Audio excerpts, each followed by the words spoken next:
Hi மக்களே. முன்னாள் முன்னாள்லாம் இல்லை, ஸ்டாலின் இருக்கார்ல, அவர் சொல்லியிருக்காரு, நீங்கள் 2500 கொடுக்கலனாலும் பரவாயில்ல, நான் கொடுத்துட்டு இந்த 1000 தொடருங்க முதலமைச்சர் விஜய் அவர்களே அப்படின்னு சொல்லியிருக்கிறாரு. நான் ஒன்று கேட்குறேன், நீ ஆட்சிக்கு வந்து 28 மாதம் கழிச்சு தான் வந்துட்டு 1000 ரூபாயே கொடுத்த. நீ கொடுத்தியா? ஆட்சிக்கு வந்து உட்காந்த உடனே 1000 ரூபா தூக்கி கொடுத்தியா நீ மக்களுக்கு? அப்படியே நீ நல்லாட்சி பண்ணிவிட்டு எல்லாத்தையும் கரெக்டாக பண்ணிவிட்டு போன மாரி அப்படியே வந்த உடனே வந்து ஒரு வாரம் கூட ஆகலை சிஎம் ஆகி. பொருளாதாரம் எப்படி இருக்குது எல்லாத்தையும் செக் பண்ணி பார்த்துட்டு தான் வந்துட்டு அடுத்து என்னவோ அதை பண்ணுவார்.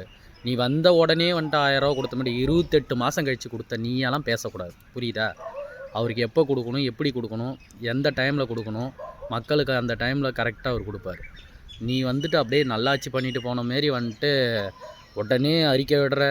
எப்பா முடியலை உங்களோட ஆட்டம் நடிப்பு, சாமி பயங்கரமான நடிப்படா நீங்களாம்.